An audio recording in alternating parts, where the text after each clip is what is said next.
was living in a sinkhole. Looking at others and how they was living their life was the secret like Brink's Code or Victoria. We living in war times, but I always had with me the heart of a warrior. So I never quit, and I had to live in that deficit. But nothing's indefinite, so I pick up my head and I change up my etiquette. Keep my faith high, it was evident. Not worry about physical, I'm still alive, that's the evidence. He built me up, so I'm never breaking down easy like sediment. I'm relaxed as a sedative. Is you learning your lesson yet? This right here is my testament. Yeah, I keep my faith and I keep my head high. Pick me up when I'm feeling down. I stare at the dead sky. I stare at the dead sky. The cloud inside right beside me, he's fighting these things.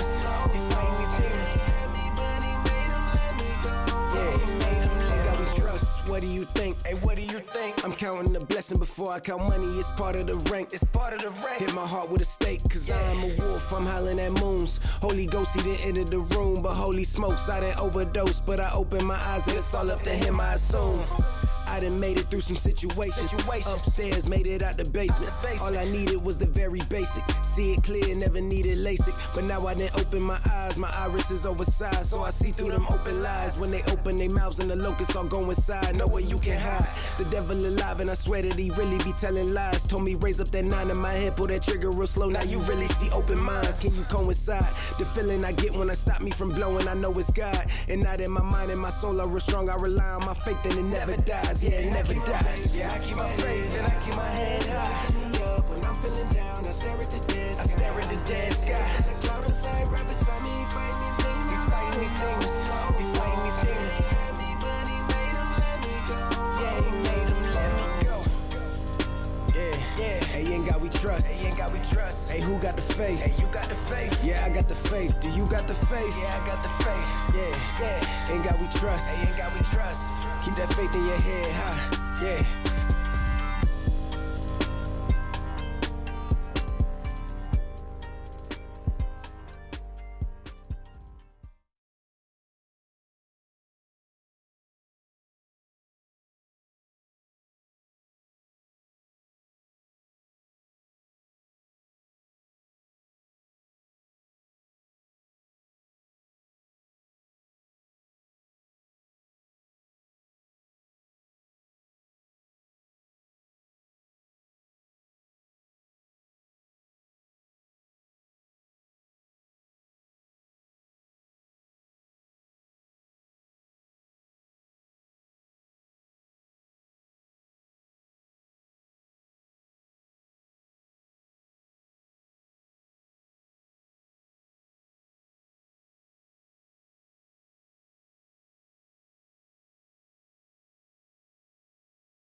Let me do an intro first and I'll pull it up.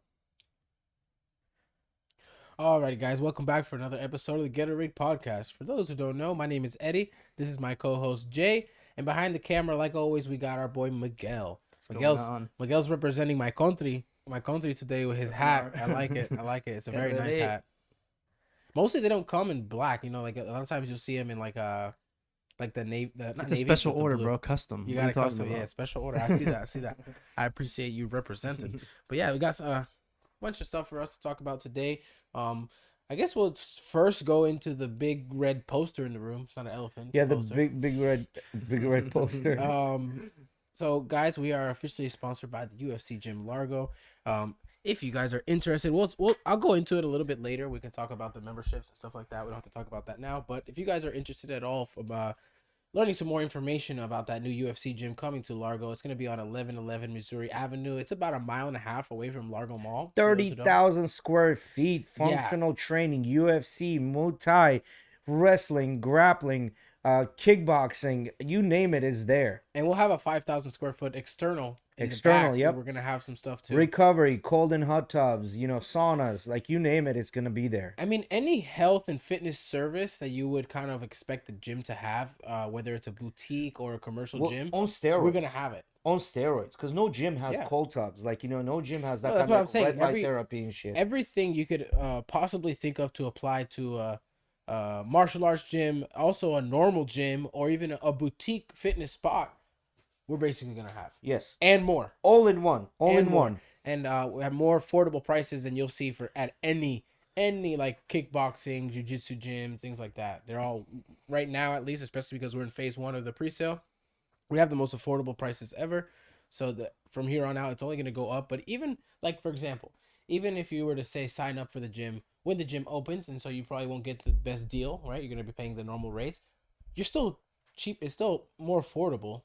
Bro, here's the bottom line. Like your most jiu-jitsu gyms in the area. Here's the bottom line. You're going to have a professional kickboxing, professional Muay Thai fighter. Dorian Price. That's been, like, you could Google him. He's on Wikipedia, right? So he literally is moved from Thailand. He's been teaching in Thailand for the past couple of years. This guy is a beast and is in his 40s, complete shape. He's going to be teaching the Muay Thai classes.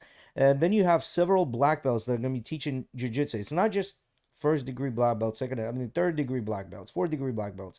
I mean, the talent that's going to be there teaching everyone. This is not just like your neighbor Jack that's done 3 classes of kickboxing that's teaching you how to kickbox and box, right? Like, these are going to be legit fighters. Yep. Like MMA fighters are going to be doing that. In addition to that, is going to be building a team, MMA fighting team. So if you ever dreamed of becoming an MMA fighter, this is your opportunity. I met a 15-year-old kid today that was like, he wants to be a fighter. That's what he wants to do. It was interesting to talk to someone that young. This is it. Like, no other place better to come in and try this out. Let there be light. Yeah, and we all know, like, testosterone levels been going down historically in men. Like, these are the things that keep your testosterone levels high, being in constant competition. And then it's not a competition where you're trying to take someone's head off, right? Like, it's a very friendly competition where it keeps you active and engaged, and closer to what your ancestors used to do. Our lighting was all off, huh, Miggy? Yeah, but yeah, guys, so UFC gym, next thing up, Vitality, we have that going as well. So yeah, what do we got on the dock today? I saw Mickey brought up right away watches of Switzerland. So they have this thing called Wonders and Watches of Switzerland, I think is what it's called. It's like basically an event that they have going on. Go to that article, the watches and like I picked a couple of these watches and then I put the whole article. Wonders 24. That's what it's called. Yeah, Watches and Wonders Switzerland. So yeah, a lot of these guys are coming out with some new pieces, showing off some new stuff. Roger Dubois. Right off the bat, Roger Dubois, Orbis in Machina. Like, Roger Dubois is very known for making high-end pieces. Very few. One of his pieces is King Arthur's circle table, where each one of the hours is like a knight with their sword pointing towards the middle. This reminds me of the Freak a little bit. It does. But this is one of those very complicated watches, most likely in hundreds of thousands of dollars.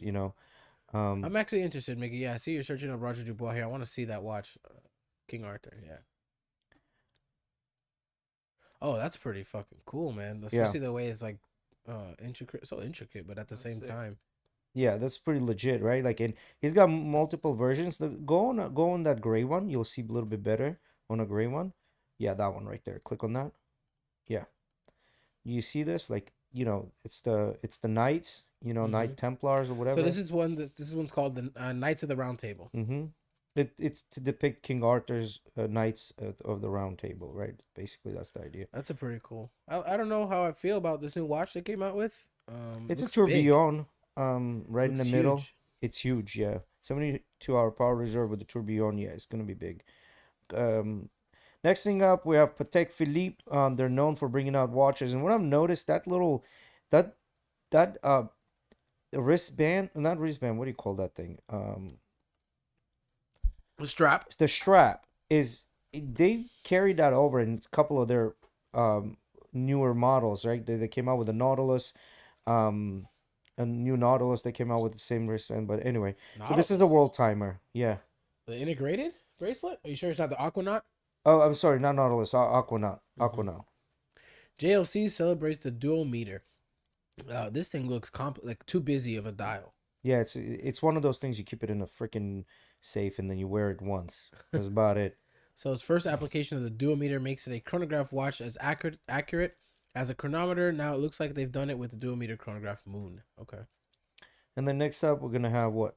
Looks like that Hublot. Hublot, the big one. It says Hublot takes a leaf out of Ulysse Nardin's book. I don't know. It looks more like an MBNF to me.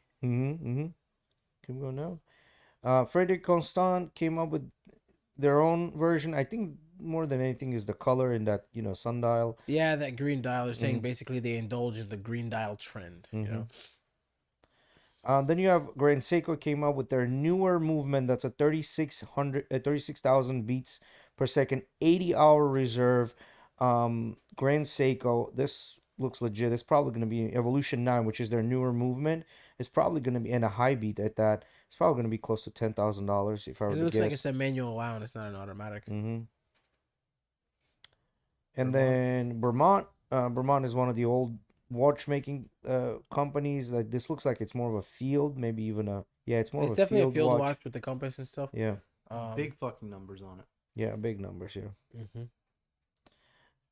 Then you have Zenith. They use their basic model that they came up last year, the case, the Defy, and they made that into a chronograph. Chronograph. Yeah, so, it does really remind you of an AP, especially with that with the bezel, having that kind of octagonal design almost. Not wrist. It's kind of like a El Primero. Like they combined Defy with El Primero and they made the baby of Defy and El Primero. That is kind of what it looks like.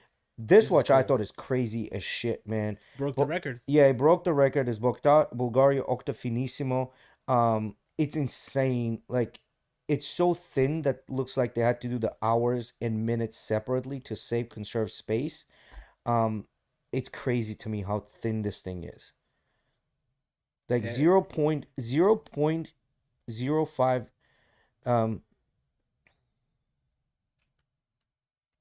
so 1.7 millimeters thick.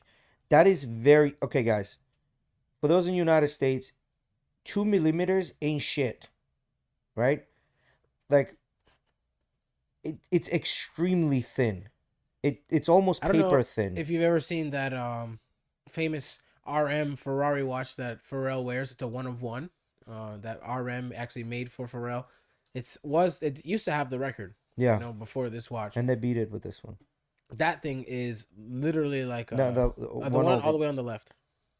Yeah. That thing is extremely thin. And Octa Finissima just broke that.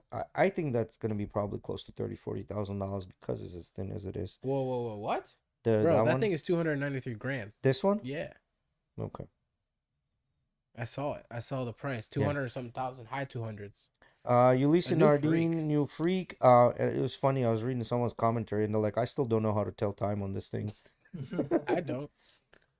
But it looks cool. I see cool. one hand. I don't understand where the other one's at. And come to find out, that's not even a hand. Right? Yeah. That. Panerai, very sporty look. Not that he wasn't sporty already. That's for sure. Yeah. Keep going down. Bell and Ross, they went out with that black motif. Yes, we sell plátano, Isa. Yes, yes. And then Blancpain came out with a new diver. Mont Blanc, actually. You said Blanc. Mont Blanc, yeah, Mont Blanc with new diver. Kind of looks like a Blancpain, but Yeah, I'm getting some 50 fathoms. yeah, 50 fathom vibes. Vacheron Vacheron. 222. No, sorry, this is the overseas. That's nice. I like This that is one. kind of neat. I like that. Yeah, It's so kind of it looks classy. Yeah, it's one of their most Nothing sold too- watches for Nothing sure. too crazy. I don't know why this website's doing that. It's all right, we're almost at the end. So the next one is Rolex Perpetual.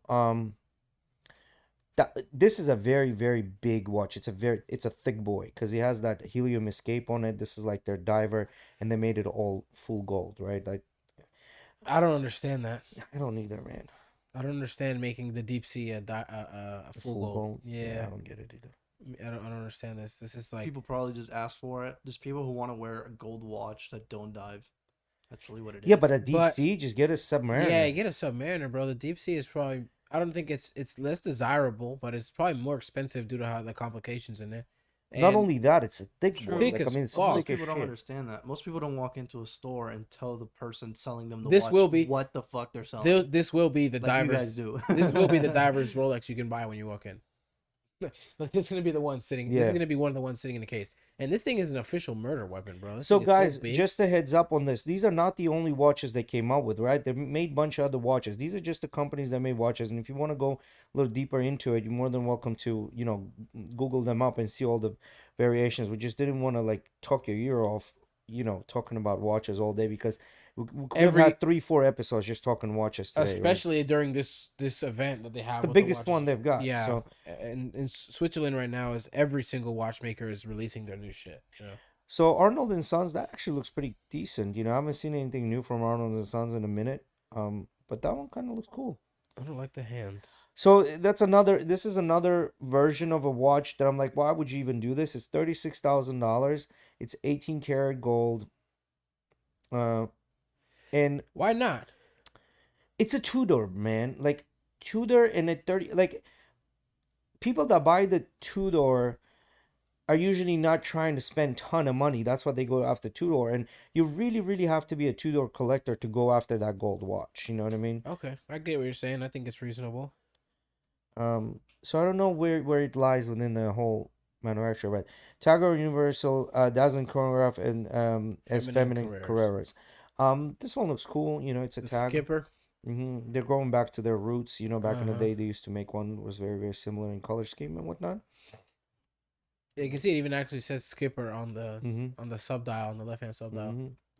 But yeah, What else we got? Scientists make major discovery into time travel. Okay. Light and matters. What is it? go, make it go. Light and matter's enigmatic connection is I at the couldn't heart of pronounce that shit scientific for the life of me. exploration, potentially holding the key to unlocking the universe's deepest secrets. For centuries, scientists have been entranced by light's story, its curious detours, its measured pace, and its profound exchange with the fabric of reality itself. Now, at the cutting edge of theoretical physics, researchers have unearthed revelations that could redefine our grasp of time's arrow and the conservation of momentum, stirring the pot of long-standing controversy and, in the process, ruling out the fantastical lure of time travel. So it's all about theoretical physics on this, which a lot of times, theoretical physics is, let's just say, what movies are made out of, right? It's not. Speaking of like physics and stuff, I just finished that. Me and Emily just finished that show, Three Body Problem. You guys watched it? No, I haven't watched the whole. No, I started it, but I don't think I got even past the third minute. Not because it was a bad show, just I was busy. Yeah, pretty good actually. I like it. It's definitely definitely worth the time to take on and watch. Is it like a Squid Game type of deal? No, think of. Have you ever watched Game of Thrones? Like half the season. Yeah. Okay, so you've watched some of it. You know how Game of Thrones, like the first, it's not until like the end of the first season that that's when you finally start to understand what the fuck's going on. Yeah, It's one of those shows. it's hard to get into at first. No, it's not that it's hard to get into because they make you very interested in the sense of you start to ask But a lot it's of slow. questions. Yeah, but it's very slow. It's slow in the sense where you get the answers to your questions slow, but there's a lot of shit happening. Fucking people dying, shit happening. There's always something happening, but you have no idea why or who, or like it's very slow in the sense of giving you the information you is with like the questions you're asking in your head when you're watching stuff. Like someone just got murdered, like, oh shit, who the fuck murdered that person? You're not gonna find out for like 4 fucking episodes. By the time you find out, you're like, oh, I didn't even remember I asked that question. Not that it's not interesting. There's a lot of action happening and a lot of different things, but it's also like the people who make Game of Thrones actually produced that show. Legit. So really? it's I can see in the sense where what they're doing is a lot of different stories that kind of eventually come together. You know? Okay, so they kind of did the same thing. It takes a while for everything to I think kind of come together. I think that they hook you a little better than Game of Thrones did, a little faster, not better, faster. It's only a season compared to Game of Thrones, which had a lot more funding. Right, but for example, look at it in the broad sense of if you only had one season of Game of Thrones versus one season of this one hooks you earlier in the season to start asking questions and to get you intrigued. Versus Game of Thrones is not till like episode 4, you're not fucking like, until then you're fucking lost. Yeah, the thing about these type of series is that it's like Attack on Titan. It hooks you really well at the beginning, but doesn't really tell you anything until the end. These shows, like the longer the shows, the better the storytelling. Just like most sociopaths and narcissists, they hook you, but they don't tell you everything to the end. A new dimension of wave dynamics. So basically, this is all based on theoretical physics and how light bends around the matter, type of deal. So they're trying to understand better. But for those that got your hopes up, don't get your hopes up. We're not gonna be able to travel in time. You're not gonna be able to tell your past self what are the winning lottery numbers, right? So don't need to memorize them. I don't even know what the fuck I'm looking at here. It's how the light. What happens with light is it travels through matter, like amplitude change and things like that. Formulas are crazy, dude. So confusing. Physics is so like I was so mad when I wasn't good at it.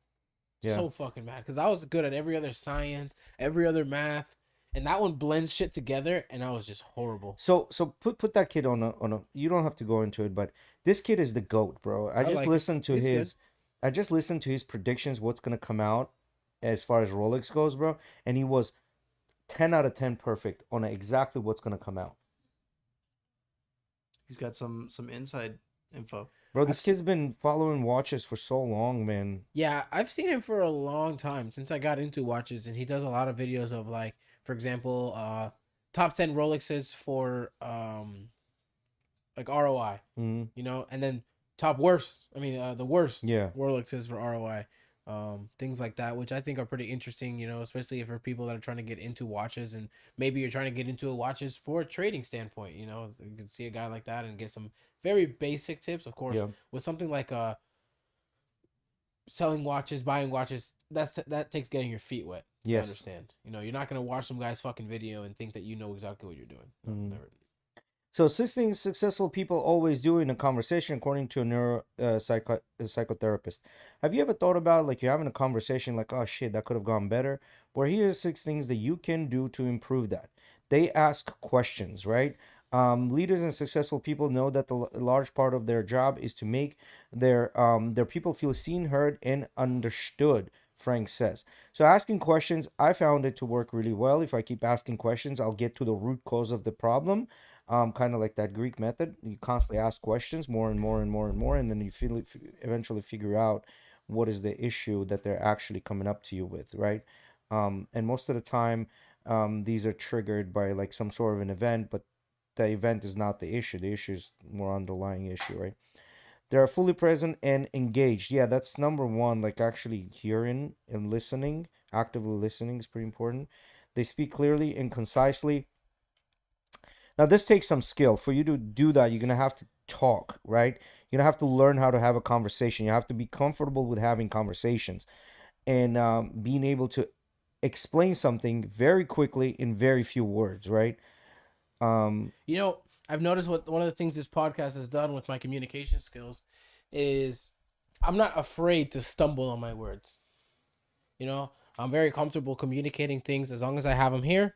Very easy to get them out. I'll stumble all the time, but I'm not scared to do it. Yeah. You know, a lot of times that's what happens with people is when they're trying to speak, they know they might, stumble on their words, stutter a little bit, and they know that might happen, so they get nervous, and it almost entices it even more because now you're fucking shaking. You're having You to slow down the speech. You start becoming. Your speech slows down. You're literally trying to like think about the sentence before you even say it. It goes all off. I think. So you one think of the you're a things, little more comfortable at picking up after fucking up? yeah, that's another thing too. Is being okay with the fuck up, almost knowing that it's gonna happen and riding right through it, riding right through it, and just going past. And they say singers fuck up all the time, but you just don't notice. See this last sentence right here. so a good lot at- of shit goes down, bro. There's so much shit happening. Audio goes down. Singers fuck up all the time. They're saying just so much shit is happening in the split moment. No one even fucking notices.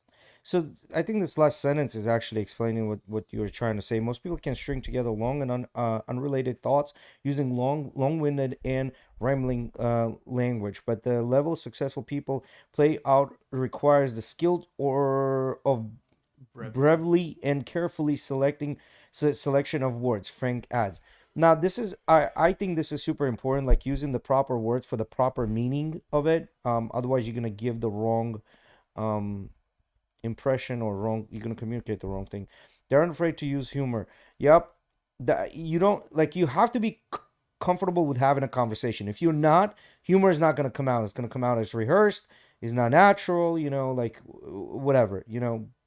You have to get comfortable with talking, number one, right? So that doesn't come until you try. When you're in a conversation, a spontaneous conversation with someone, you're trying to be humorous. You're more than likely not.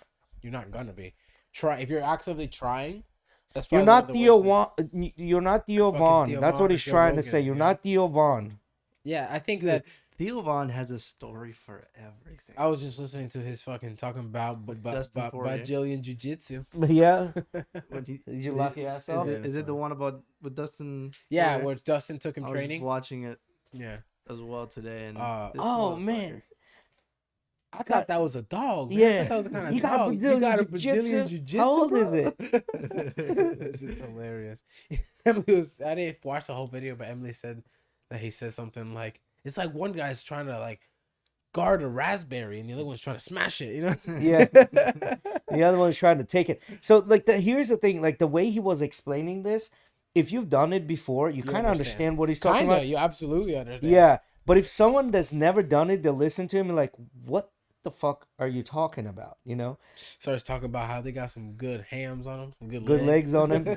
He's like, he makes daddy want to fire up the grill. But you see, he's just being spontaneously funny. Yeah. Versus like some people go into conversations are purposely trying to get a laugh out.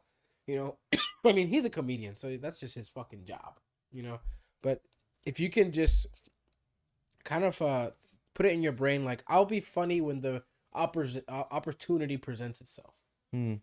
Like, they seek to understand without judging. Like, I understand this for sure, especially if you're trying to resolve a problem. But to me, I usually have a hard time with this when somebody says some dumb shit, and I'm like, what the fuck are you talking about? I usually have a hard time with this. You're talking about number 5? They seek to understand without judging? Yeah. Like, sometimes people will say very, very silly shit, and I'm like, yeah, that's not true. 1, 2, 3, 4, 5, and this is the reason why it's not true. And then I kind of like game over the game, right? Which they get all pissed off and don't want to play. They seek to understand without judging. I don't understand this. When people feel judged, they quickly shut down Frank shares. The brain is quick to sense feelings of judgment or rejection, and when people feel put on the spot, they tend to shut down. Yeah. Well, the key here is they seek to understand, although they might not understand you. Yeah, no, they're actively listening to understand why you're saying what you're saying and where you're coming from. But there are times when people will say something, it's their opinion, and they'll make it sound like it's the true story, right? So that's why again, that's their perspective. Yeah, like, a lot of times I see this. A lot of times girls and guys will say, well, my exes were crazy, and then women love to throw on the narcissist word, like my exes were all narcissists. And then all their girlfriends were like, yeah, yeah, mine too. It's like, you understand, like, the chance of you all dating narcissists and you all being in the same room, when the percentage of narcissists in the world is so small, it's almost impossible. Well, they have the qualities. Well, no, could it be that they just told you no and they didn't fucking yield to your wants and needs, and now they're becoming a narcissist? You know what And I mean? someone can have some narcissistic tendencies doesn't mean they are a narcissist as a whole. I mean, from what I've heard, those are going to be very two different things. I am not a psychologist, so I couldn't And really this tell is you. usually But coming from people that are very solipsistic, and they're like, you go on their Instagram and, it's all about them.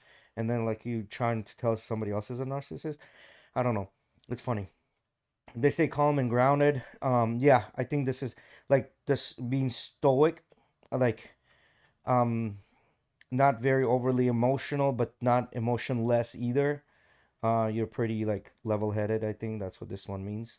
It's not hard to look around and see high functioning leaders yelling, tantruming, or in myriads of ways acting like toddlers trapped in grown up bodies. Yeah, nobody want to follow that. Frank admits staying calm and grounded is unfortunately not a prerequisite for high level leadership positions, but the best and most effective leaders do not use shame or intimidation to motivate their people, and instead start their leadership skills from within, keeping themselves emotionally regulated and grounded equally during conversations in crisis. Now, I do agree with this, unless your job involves being meticulous to make a meticulously perfect product, right? In that case, um, if leader has a vision, they're gonna be micromanaging you, especially if it's something that needs to be extremely perfect, right? Like, if, I don't know, you're designing a car and the line is a little bit skewed, right? They're like, no, no, no, this line needs to be a little bit lower, a little bit lower. That's the micromanaging part, right? But at that point, depends what you're doing, right? Like, if it's just overall, you kind of like guiding the people. Yeah, I agree with this. It depends how in depth or how involved you are with the situation. And that was it. 3 tiny ways to keep a man attracted and lusting for you forever. So this is an advice for women how to keep the men around, and I want to get your opinion about this, boys. Do you think if your girls would do this, would that keep you around forever? Right? Understand why a man may see you as needy even when you are not.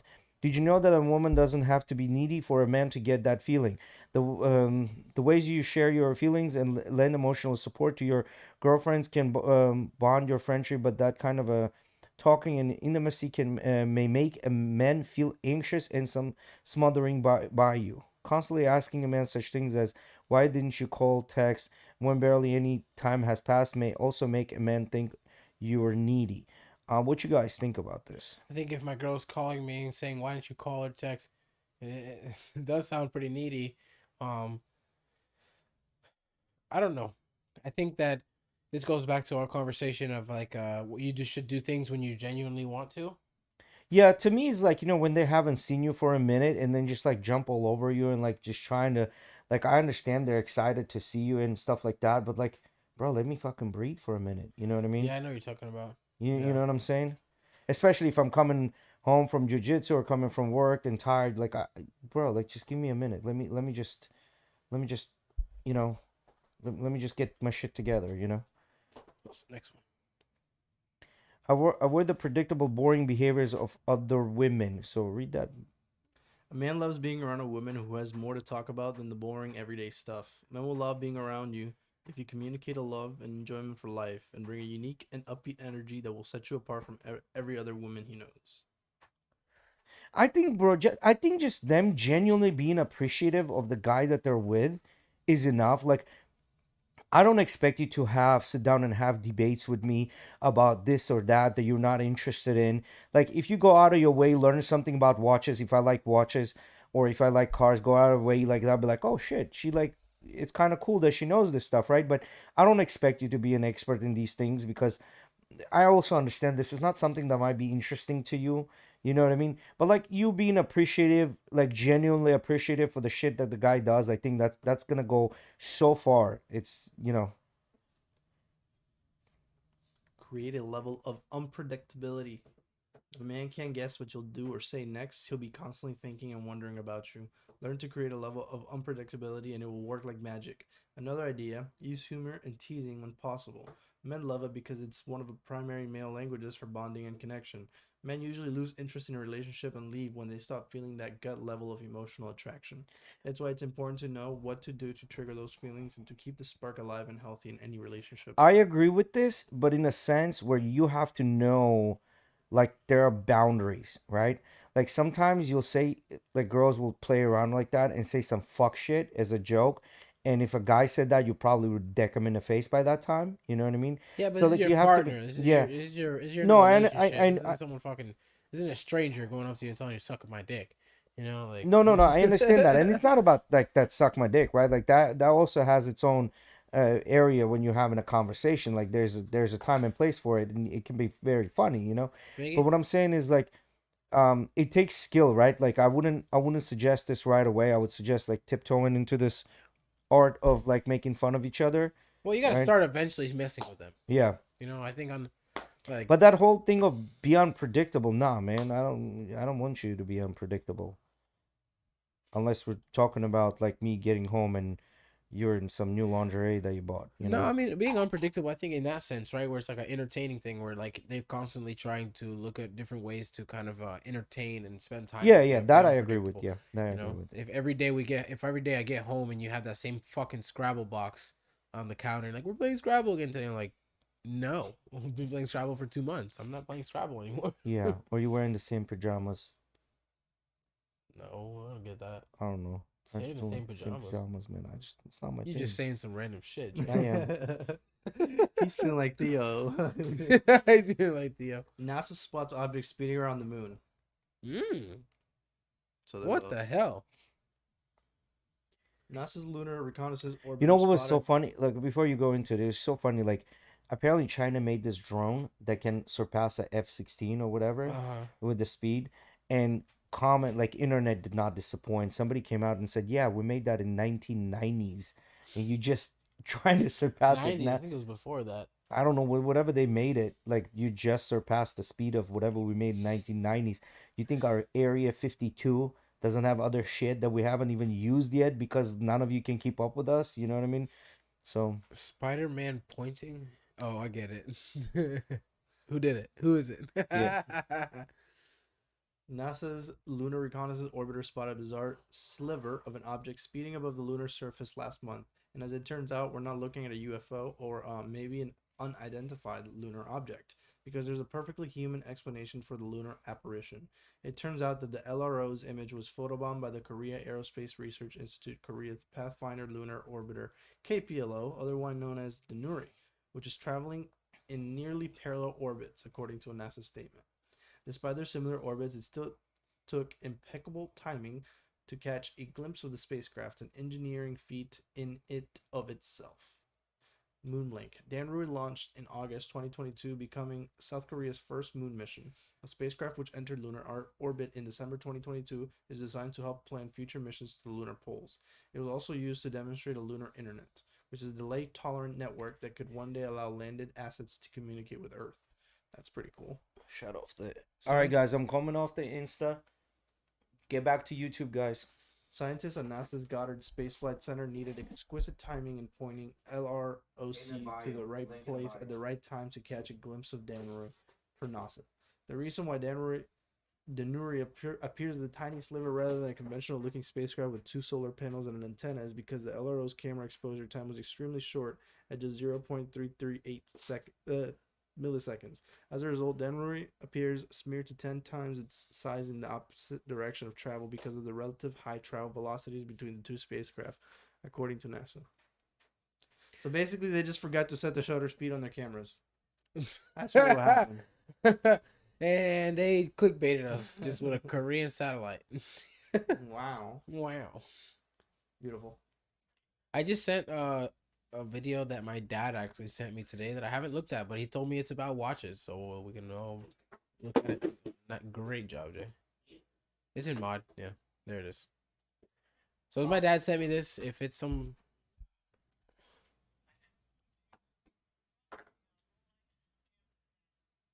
It's a couple of minutes long. That's all right. We'll just watch a little bit. We don't have to go Okay. through the whole thing. Yeah. Let me do this here quick. Looks like he's got like an OG GMT.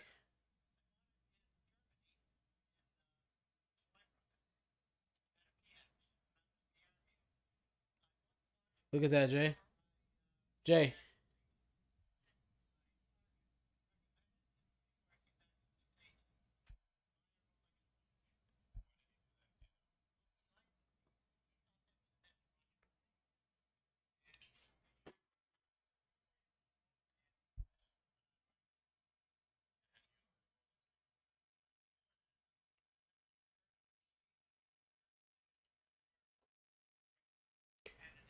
Looks like they're saying watch the end for the appraisal. You want to skip maybe? Skip to the last third or so.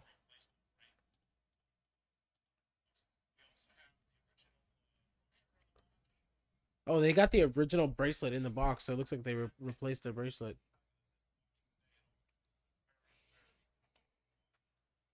Looks like an old Coke or maybe Pepsi. Sheesh. That man almost has a heart attack.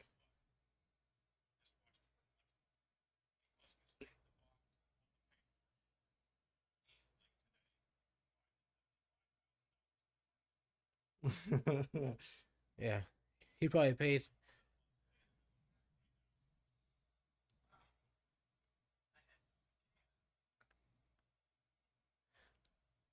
This man says, "Shit, I could have retired earlier."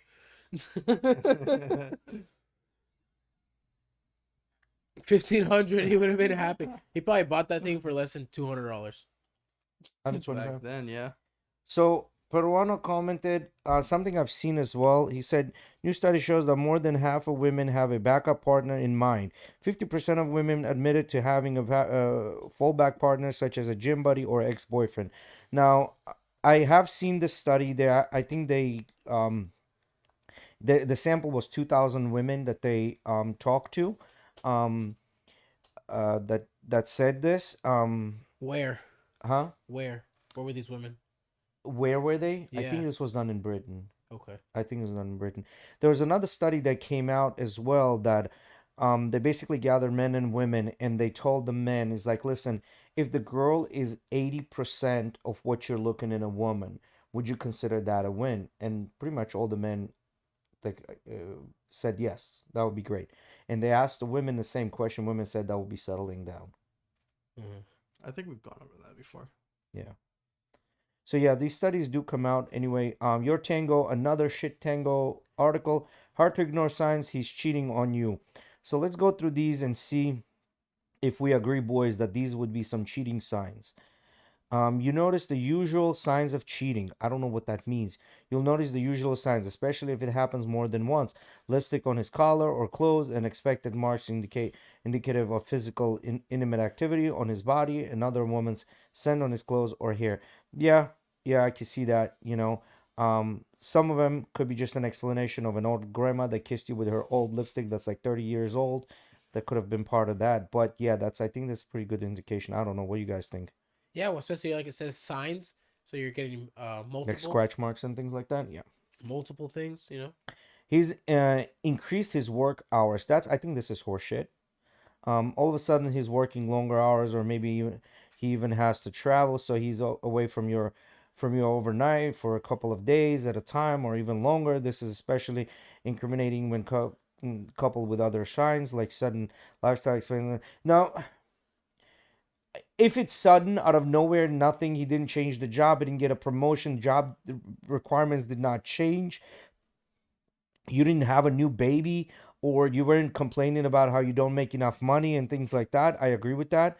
If it's very sudden, there could be something. Or he could just be tired of your shit and just rather be at work. You know what I mean?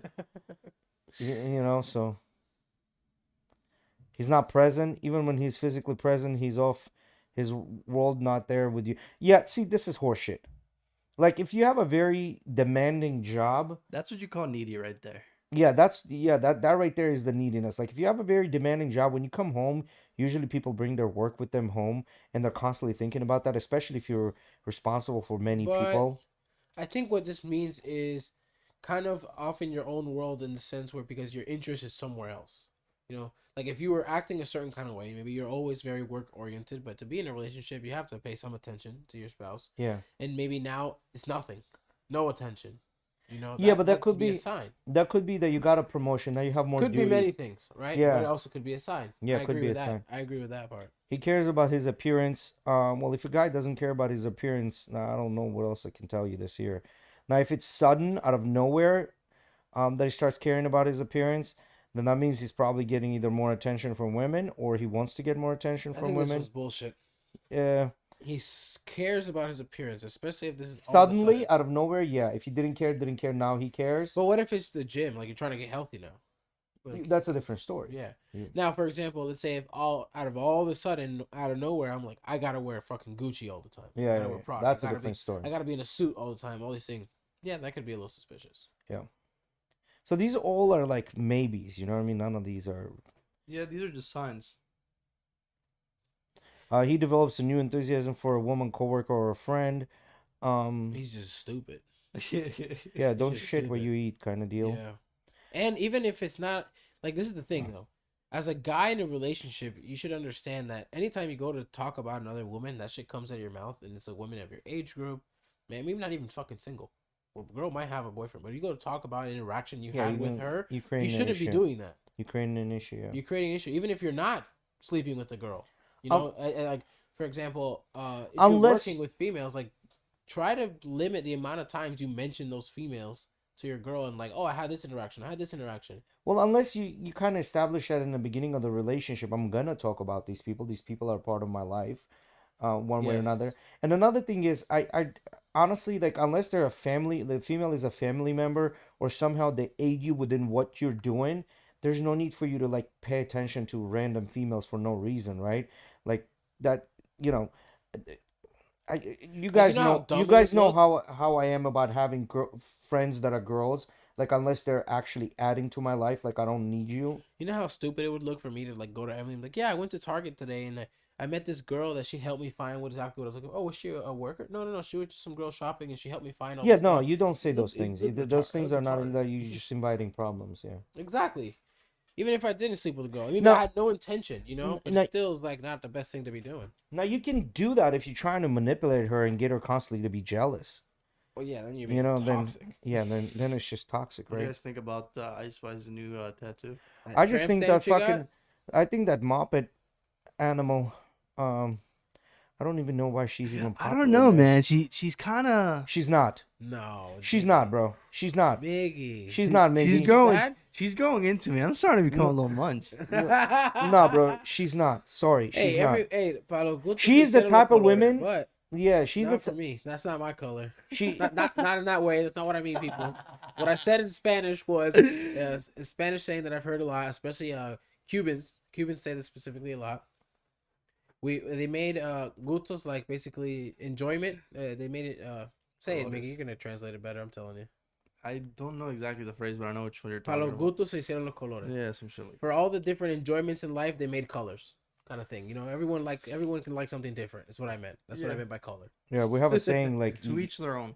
To each their own. That's the best way to say it, right? Pretty much. You don't make friends by picking I thought colors. it was very good looking tattoo. I thought it's a shit looking tattoo, and I think it has think the name Tramp Stamp for a reason. yeah, and I think you shouldn't give her any gas at all because she doesn't deserve it. Whatever. she Jay, You can't that's give what her you any believe. gas. She's a talentless moppet animal. That's what she is. Well, then why do you think she's so famous? Why do I think she's so famous? The Illuminati. Because I think because that whatever she's portraying is okay. What do you whatever think she's portraying? that persona that she's portraying, that independent boss babe, I can do whatever the fuck I want. That independent nonsense lifestyle Yeah, is but being there's sold. a lot of women portraying that. I don't think that's Yeah, just because of that's that, why she's famous. No, I don't think so. Literally, in my opinion, this is why she's famous. All right, what do you think about Lotto?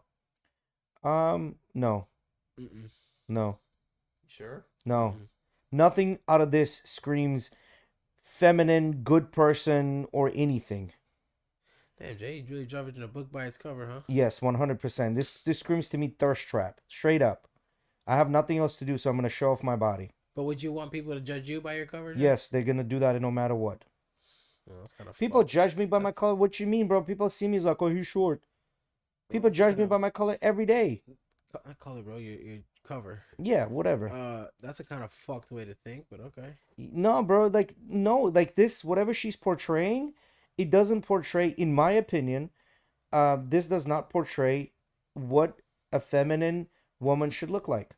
Okay. She looks very feminine to me. She does not. She looks like a hoe. I agree with that. In your eyes, Jay. She looks like a hoe. I mean, she might be, but That's what I'm saying. her body count's so low, you might as well call her a virgin. That's one of her. That's one of her lines on that song. Biggie That's what she pulling said. out. Biggie pulling out. Yeah, a lot that of right there bars. just telling me she a hoe. All right. All right. He doesn't notice you at all as another. Yeah, that's just, I don't know why you're even in that relationship, tell you the truth. You're getting hints from friends and family members. Now, see, here's the thing. He doesn't Fucking notice you. snitches. Wait a minute. He doesn't notice you at all. Like, that's, yeah, if he doesn't notice you at all, not because you're fucking so toxic, they're like, you never pay attention to me, even though this man does pay attention to you, right? Like, so you have to, like, you know what I mean? The frequency of his intimacy changes. For some men, cheating makes them pull away from their girlfriends or wives, but for others, they may increase the amount of intimate attention they pay you to compensate for their cheating. Either way, when you're physically intimate, the thought might jump into your head out of nowhere that he's been unfaithful. Chances out of your body's wisdom speaking. And I'm going to give you away some game here. Every good cheater knows if you have cheated, you better come down and you lay down that dick again. You can't just like come down and say, oh, I don't want it. He right? said, what Jay's trying to tell you is if you enter that life, you can't get out that life. Yeah, like you can't just like, cut that shit off. Now, if you are cutting this shit off and there's nothing happened and there's no cheating, you might want to check your testosterone levels. There might be something there. Mauricio, which picture do you want to see? Not only that, I feel like also it could depend on the woman's behavior. If something starts to change and you kind of are bothered by that, this can also happen. Yeah. Your intuition is screaming. Yeah. Yeah, no. Your intuition, no, because people make up a lot of things. Yeah, in their they head. make shit up in their head just to fucking argue about it. A lot of no. there's a shit ton of mental what I call mental masturbation that goes on, and you can't always pay attention to. So that shit. I think out of this whole article, signs. Go ahead. Keep going. He accuses you of being jealous and gaslights you. Well, again, gaslights you. Like, no, because a lot of times people say, "Well, you gaslighting," and it's not gaslighting. It's just me telling you, holding you accountable for something. It's not gaslighting if I tell you you're fucking up. But it can be. It's the thing. What gaslighting is a lot of times is making you believe you did something wrong to cover up my thing. Yeah, but it says there are polys to make you doubt yourself. Like you can think of something to be true, and then I'm coming in and say, no, that is not true, and these are the reasons why this is not true. So example, gaslighting is more of like you come in and you say something, right? And I come back and I tell you, no, the reason that is like that is because you're doing something wrong, So it's not necessarily. But sometimes it'd be like that. Well, maybe. I think I don't think you should blame anyone. I think you should hold them accountable for the actions that they take, and have good reasons why you're holding them accountable for those things.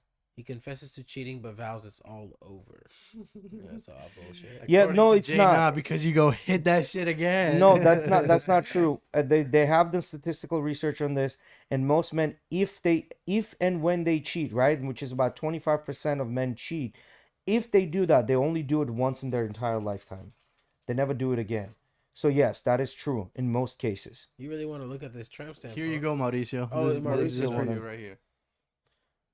That's Ice Spice's tattoo. Yeah, just show her the face, bro. Damn, that sign does look good, man. I like it. The UFC sign looks good. All right, so get back to let's finish up that stupid article. He sweeps you away on a romantic break. Oh wow. Really? You can't do nothing nice for your fucker? This is why women are fucking confused. That's dog shit. Yeah, this is why fucking women are goddamn confused, bro. As nice as this may be, he's a man who's good at wooing and winning. You need to know exactly what is going to be different in the future and what he's prepared to do to keep the lines of loving communication open. If you can't answer, then there's a problem. If the signs stack up, then you have your answer. Now you need to think about how you move forward, whether you can do that as a couple or whether you need to start over. Either way, there's a fair amount of rethinking you'll want to do, as you never end up in the same place of hurt, heartbreak, and humiliation again. So I think if you take this article and then you compile all these 15 points and start noticing a bunch of things that coming together, I agree. But just that one thing by itself, I don't think this means anything, right?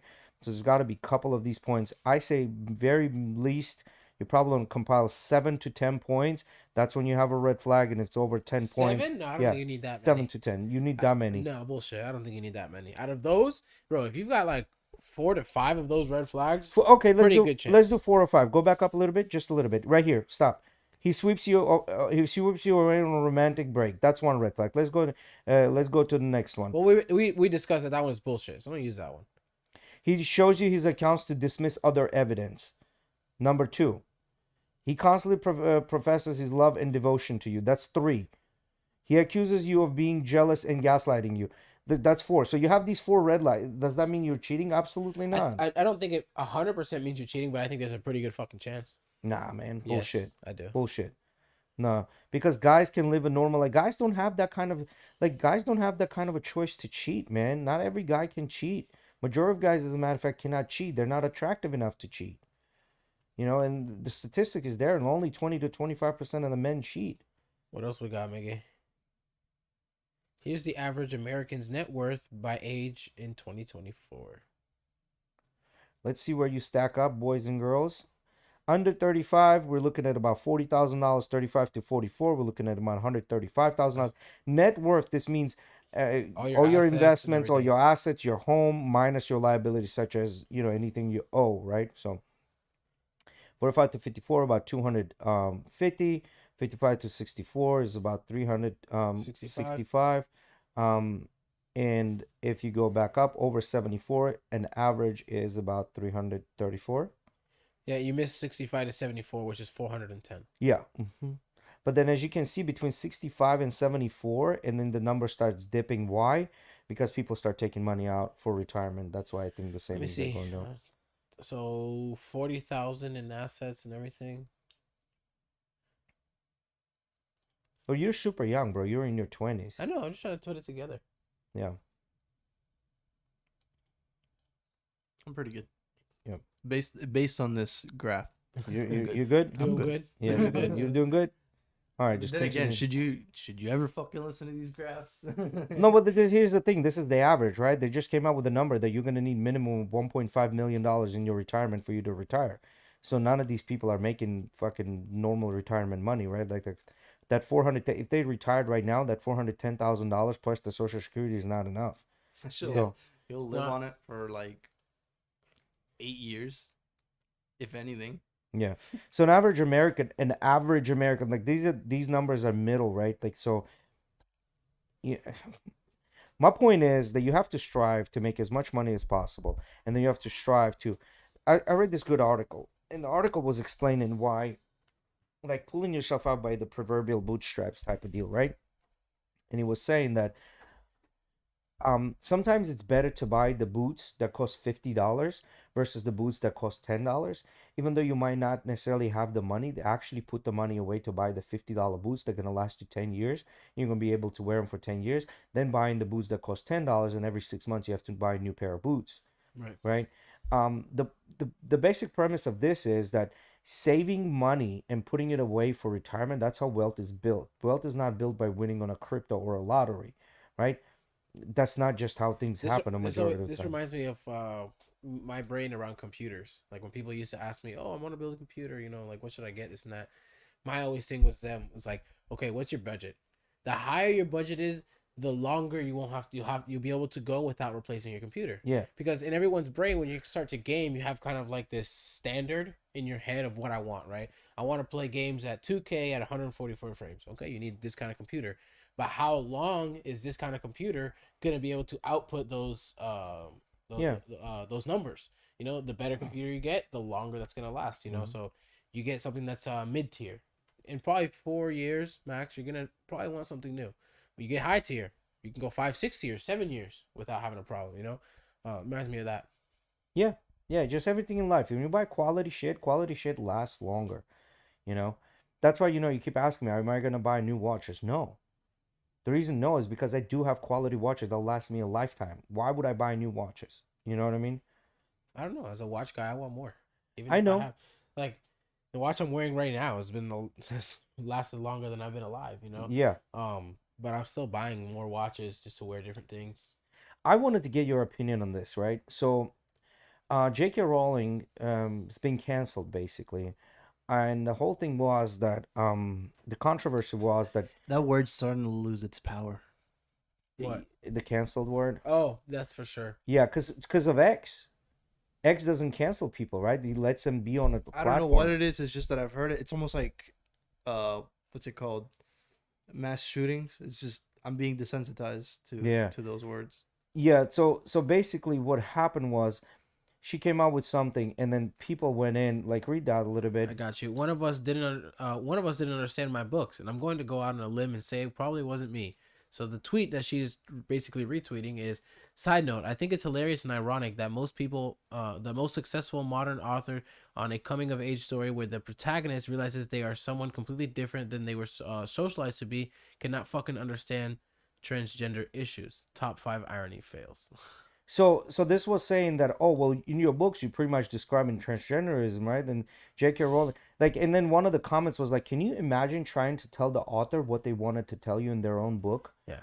Like, this is, to me, this is fucking crazy. It's like being a mathematician. So you come in, all right, hey sir, 2 + 2 is 2. No, it's 2 + 2 is 5. Or sorry, 2 + 2 is 4. I fucked up. My brain is all over the place. 2 + 2 is 5. You're like, Hey, Rodolfo. what? Yeah. What do you mean? I'm telling you. Then this is maybe not mathematician or whatever, but I'm telling you this is how it is. No.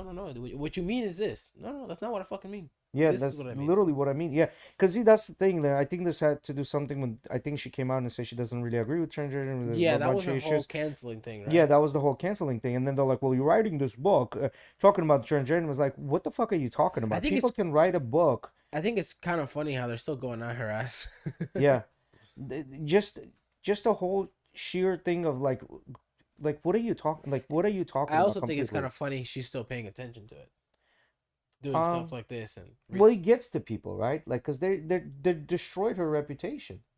They destroyed her reputation on purely on her saying her opinion on what she thinks is right or wrong. We each have a right Do to you- have an opinion. Do you think that if she would have came out with her opinion within the last 6 months versus when she did, her backlash would have been less or more? No, I think it would have been the same.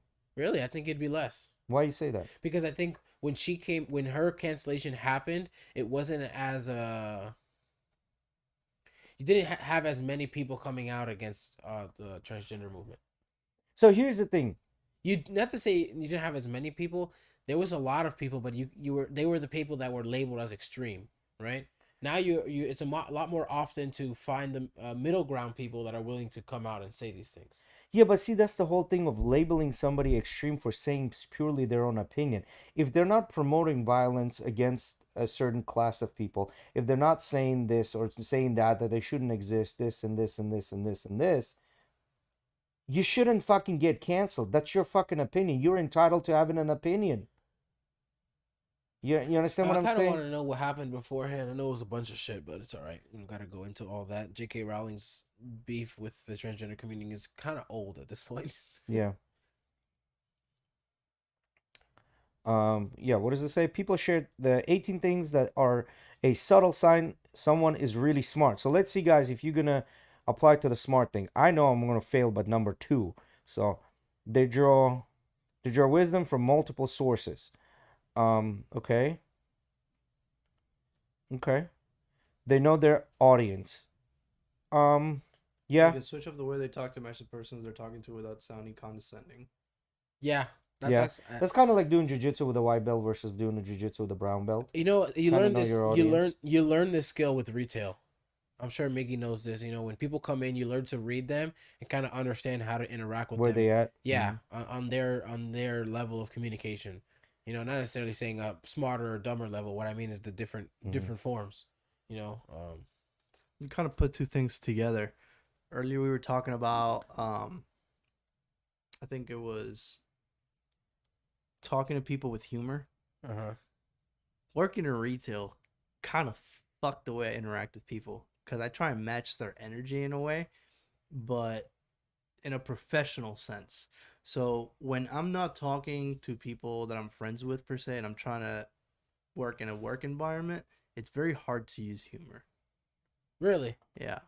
You can use humor, but you can use socially accepted humor, I was and just then about you to say can you have to. judge from there how far you can take it. Yeah. Right. I've kind of I think it's more of like reading the person kinda and getting gauging. a gauge on how what you think their humor Level is. level is. Yeah. Yeah. Excuse me.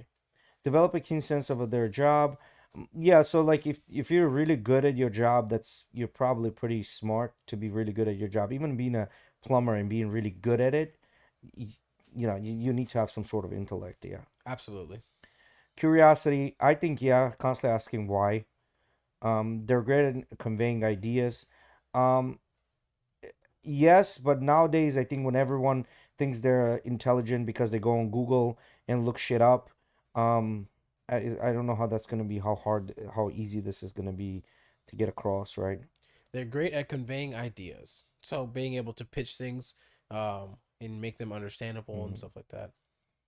Consider questions. Yeah, I think asking the correct question is more important than getting the answer. They make hard ideas simple. Yes. They know what they don't know. Yeah, I think this is important. Like understanding that you don't know shit. Yeah, like politics and economics for me, like I don't understand, so I shut the fuck up. They ask great questions. Well, They I don't think they already pretend to mentioned know that one. everything. That kind of goes to the other one. Yeah, They it change No, their does. minds now with there's new a fine line. You pretending to know everything, or being, um, Confident with read what you do confident. know. Not being able to keep a conversation about a subject. You don't have to be a subject matter expert, but being able to have a conversation about the But at the subject end of the day, there's gonna be certain subjects that you that don't you know have no anything idea. Then you about. So shut the fuck up and you you have to listen. know how to just ask certain questions and listen. No. They change their minds with new information. Yes, I think this is important. If a new information comes out, you change your mind. I think that's good. They pivot Now, well. not all new information is good. I do think that you need to question the new information comes out when you've exhausted your sources and it is good. Then it is good. They pivot well. They apply knowledge for one realm into a new and relevant situation. Yeah, it's like bringing something you learn from sales to your car mechanic job, right? They're open-minded. Well, They that's can like don't being consider an idea which opposes their worldwide with necessarily accepting it. Consider or listen to it. Don't listen to it. They listen to it if the proof is in a pudding, right? If you listen to something, you're you're probably gonna considering consider. it. Yeah. So, but if the proof is in a pudding, then definitely change your opinion, right? But if somebody comes out and says some dumb shit, and you're like, okay, but what is the proof of that? Where's the proof of that? And they don't have it, and then you're like, well, this proves differently. So if that other person doesn't accept it, that means they're not intelligent, or they could be they just being a contrarian, right? No, you could still consider their point even without them being right. Consider it as an option always. Someone's point that is not right. You can still consider Well, that. you still consider it in the sense where it's always an end option, not the, you know. But how's it can be an option if it's wrong? Well, that's after you figure out all the Yeah. reasoning behind Yeah. it, you know. They use analogies. Yeah, I think this is super important. And a lot of times, I try to do this, but a lot of times analogies will come up with. You're like, guys, how do you even compare these two together? You do have some pretty shit analogies. They're not shit analogies. If you Oh, they listen to definitely the are. end, they're not. He said you gotta listen to the end though. Yeah, you have to listen to the end Yeah, because listen a to lot the of times beat you're like, drop. I just don't understand how this applies. Well, if you let me finish my sentence, you'll see. I disagree. They don't argue. Yeah, I think that's another big thing. When people start to Yeah, I told you I'm a fail, but point number debate 2. and go back and forth after things get circular, it does not show the signs of intelligence. They learn from mistakes. Yeah, They have a sense of humor. yeah. Love of learning. Depends on what though. I'm just gonna randomly learn a bunch of shit. I'm gonna learn things that interest me. That's it. Yeah, but I already failed by number 2, so it don't even matter. There is a new Toyota Land Cruiser preview. Yeah, I wanted to see this one, because they kind of canceled the original Land Cruiser, and this is like the replacement to FJ. Yeah, I wanted to see the inside, the interior, what they did to it, right? If you go down a little bit, what do you guys think? It looks old. Very ruggedy, right? It does. Classic. it does look. It has a little bit of oldness to it. Yeah, it reminds me that like as soon as I saw that right here, it kind of reminded me of my grandpa's like 2006 Toyota Corolla. Yeah, Probably even older than that. yeah. Do you think it's because like this is like tested, tried and true that this doesn't break? That's why they put that in this Like you said, car it that's gonna looks go through rugged. shit. It doesn't look like, you know, things will fall off. It looks very well put together. I don't know. I think it's a disgrace to call this thing a Land Cruiser. I see where I you're think you going need to with that. fucking just give it a new name. Like Nissan is still coming out with new cars. They have the new Nissan Kicks that they came out Why with. do you Like, think it's a disgrace to call this a Land Cruiser? because the Land Cruiser, that's a classic car, man. Yeah, Like that's a legit classic car. Like early 2000s, It's an late heirloom. 90s Land Cruisers. That's a So do cult you- classic when it comes to cars, guys. What you're saying is that you think even they've earlier, changed even earlier Land Cruisers. they've changed the design of the car so much that it's not the same It's car. not. So- It's not a Land Cruiser at all. Look up like 70s Land Cruiser or 60s Land Cruiser.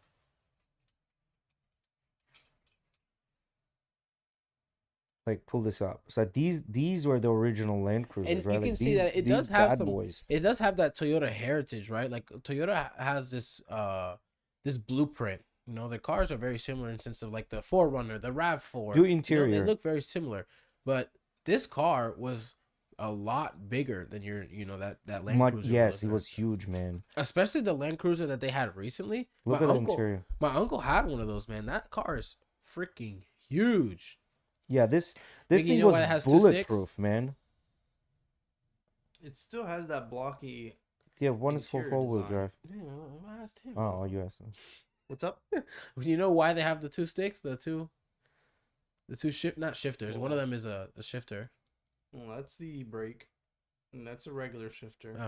And then this, so you could stick it up your ass when you're not busy. So these cars you can switch on between their Oh, 4-wheel drive, 2-wheel or- drive, yeah. 4 low, 4 high. You know, that's where you would change that at. It actually goes directly to the tranny and changes everything around. That's cool. I mean, they kind of kept the DNA. They kept the DNA of that, like, very plasticky, like very basic Yeah. with the new one. But these cars, I mean, these cars are spacious as shit. Like, you ever driven one? My uncle has one in the yard. One of No. these? So you, 90s. Look up 90s? 90s Land Cruiser. I don't think I've ever got into a Range Rover, Land Cruiser. So Range Rover has their Land Cruiser, right? Mhm. It's also called the Land Cruiser, I Mhm. think. Yeah. No, I don't think it's this one. Let me see. I think it might be 2000s, early 2000s. Look up like a 2003. these ones? Yeah, it probably has these ones. I Yeah. really like these cars. Yeah, he's got a. I think don't, it's a dude. turbo diesel one too. I don't like the way these Well, cars it's an look. old 90s car, bro. You know, it looks old. Yeah. But yeah, like these cars are legit when it comes to like the car community. The Land Cruiser being, basically fucking bulletproof. Yeah, the reason being because they are bulletproof. You Yeah. literally can chuck it off the top of the 12-story building And it then still drive will work. across the Yeah. country. Yeah. In it. So that's why I said, like for example, look up. I know we're looking up a million Land Cruisers, but look up the like 2018 model.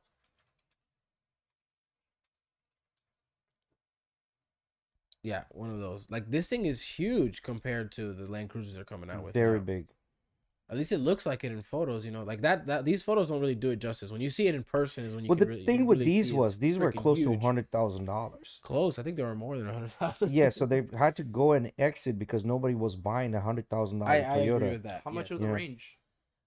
8 miles per gallon. No, Yeah. no, the Range Rover pricing. Oh, Range Rover close to 200.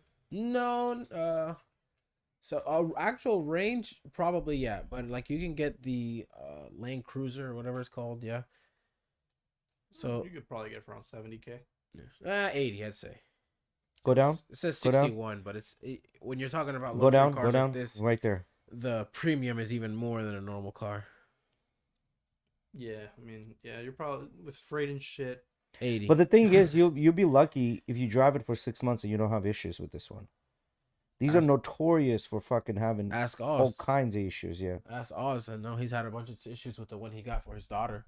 Mm-hmm. If I'm not My mistaken. mom loves these cars. But then again, my mom loves all these fucking cars that tend to get issues. Cause see, like, yeah, Hey, bro, at least you got a Corolla at the house, all right? She made a good choice. it takes. In that case, because that's what she could get. So So here's the thing when it comes to cars, right? Very few girls or women really know about cars. Majority of the time, they like the shape, the look, and the color, and the way it feels inside. That's the it. sounds sometimes. The sounds sometimes. My They mom like stopped listening that. to music. But I think growing up, I remember at first my parents, they fucking got a truck and they were super excited about that like subwoofer and speaker system. And then it got to the point where they just don't even listen to fucking music anymore at all in the car. All they listen to is phone calls. I think what it takes for girls to be half interested in a car is having an older brother that is into cars. Yeah. Like, for example, Emily, you know, like, she loves S2000s because her brother had an S2000. She likes loud cars because her brother had loud cars, and then she met me. I was a car guy, and I had loud cars, you know. So she got into it in that fashion. But you know. And even then, the girl, it takes a unique girl to be interested in that shit. Yes, even then, it does take a unique case. Absolutely right. So that's why, like, you know, a lot of times, like, I understand you like this car, but you don't know anything about this car. Yeah. Unless the money is not an issue. And even then, it's like, it's probably not a very good choice, right? When you start to learn cars, man, you start to almost realize that there's so many cars that are just a piece of shit. Yes. And then that's just kind of what people are used to. Yeah. You know, like, but then again, people mention to me BMW. I'm like, the first thing that pops in my head is electrical problem. Yeah, but then that's true. But then again, you know, you gotta have to understand how, like, let's compare Toyota to BMW, right? When Toyota came to United States market, they're like, we know Americans are lazy. We know they're gonna forget their oil changes. We know they're gonna forget their maintenance. That's necessarily true. That thing that they said, Jay. I think it is. I would take that with a grain of salt, Jay. I've seen that video multiple times. We've talked about it. I don't know if I necessarily agree with that. Because man, who do you know that's more strict about their culture than the Japanese, bro? I understand that, but I also know that I have family members that own Mercedes, and they have over 160,000 miles on them, and these cars never give them issues. Yeah, never. I know many people who treat their BMWs and Mercedes like their second child, and they still give problems, man. They still give problems. Yeah. I get what you're saying, like the whole thing, you know, oh, we understood that Americans weren't going to do this and that. But the same car overseas, same motors, same everything that they're using. I mean, sometimes, for example, like my Subaru and stuff, you'll have some differences between my version and the JDM version, stuff like that. More, which in reality, yes, the JDM version of my Subaru versus the one we get here, which comes from Fuji factory in Mexico, if I'm not mistaken, made a lot better, you know, overseas. But I do agree, BMW does have more issues than on average. They do have more issues than average. When it comes to, man, if someone asks me what's the most reliable car brand, you know, I'm gonna say Toyota. Yeah, but if you want to say what's the most brand of the car that you can have fun with at decent price. So this is the thing, ready? This is the thing. BMWs aren't cheap. Mercedes ain't cheap. BMW is one of those cars that holds its value. You know, like, for example, you can get an old C63 for under $30,000. But if you were comparing Toyota Camry TRD with a basic BMW. With a basic BMW, okay. It's about the same price point. BMW probably going to have more fun than a Camry because it's going to give you more of a sports car feeling rather than the Camry. Camry is going to be a little bit softer. I don't know, man, because you're looking at what, like a 323 I, you know, you're getting a really basic BMW. I don't think so. I think if you're looking at compared to a TRD, you're probably going to get more of a sporty feeling out of the Corolla. Well, the reason I'm comparing it to TRD because I have the F Sport, and TRD and F Sport are not too far away from each other. Right. And I can tell you that BMWs that I've driven, they give you more of a sporty feel to it. Okay. But as far as the reliability goes, you're gonna have issues. You know what I mean with the BMW. But again, it all depends on what you're looking for. If you're buying a car for 10 years, get something that's reliable so you don't have any issues. If you're buying a car for the season and you're just leasing it for 4 years and you don't give a shit, get that BMW. It's all about, you know, how much money you're willing to spend. Absolutely. Yeah. So what else do we have in there, Miggy? I think you had one more. I thought this one was kind of funny. I don't know what to say about this or what not to say about this. Like, I'm mixed feelings about this. Gay man with Alzheimer's forgets he's gay, turns straight. Delhi, a gay man from Pitmanpura, forgot he was gay after being diagnosed with Alzheimer's 6 months ago. His homophobic family celebrated the day he tried to hit on the maid and said Alzheimer's is the best thing that happened to him. I don't know how to approach this. You know, I really don't know how to this approach reminds this. me of what's it called? I don't know if this is a meme. I don't know if this is true, if this is a reminds me of lie. a story of my father-in-law. My father-in-law went to go visit his mother back in Cuba. You know, Alain went to Cuba to visit his mom, and she started hitting on him. Yeah. But I'm your son. No, you're not my son. My son's this skinny and this and that. She had a preconception of what her son looked like, you know, in her brain. Probably didn't even really remember, but kind of remembered basic details. And she was hitting on her son. She was straight up hitting on her son. Yeah. So this, what is, I don't know what. That's If a heck of a day, because imagine, because Alzheimer kind of loops, right? Yes. So you just keep reliving that shit. So every day you just keep remembering, oh shit, I'm not gay. Cause see, like this right there brings questions, which I don't like these questions, because I do think that there's a little bit of genetics have to play something to do with somebody being gay. You know what I mean? It's not just the society or like trauma major like that. There's more to it. I think there's a multi-pronged issue. You think genetics have something to do with I being do gay? think so. I don't think so. I do think so. I don't think so I don't either. think so either. Yeah. I don't know. I think genetics have something to do with it. So not to say that, you know, that doesn't happen, but I feel like, let's say you grew up in a country where all there was rock music. You're gonna like rock music. I think that can also play part in it. You know what I mean? Yeah. Now, at the same time, to put another thing where it's like, I like something that you don't, not necessarily as selectable as music. Now let's talk about taste. You know, I want to like avocado. I want to try, like everyone like around me likes avocado. I want to try and like it, but every time I eat it, I'm like, this is disgusting. That's another factor. You know, something you don't necessarily have the choice of, and not like it's a choice. I'm not saying that being gay is something that they made a decision on. You know, but I don't know if it's necessarily genetics. I know what you're talking about, and I kind of give you that point. The reason I give you that point is because in lately they've done the studies, right? And for every decade they've done, the number of LGBTQ plus community has gone up in percentage wise, and they're saying we're at about a 20% right now, right? Which in that case I can agree that there might be some sort of a attention seeking part to it. I don't know. Not everyone is like that. I think it's a societal influence. Yeah. So, but I do strongly feel that Plays a role. yes. So I do strongly So feel there's 40, 40, 20? yeah, something like that. 40, Yeah, 80% straight and 20% gay. Now, I do think that 5% of the society always swings one way or another way, right? Because even if you take that in a whole retrospect, like talking about, for example, transsexuality, right? In the United States, they're saying that 2% of the society is transsexual, right?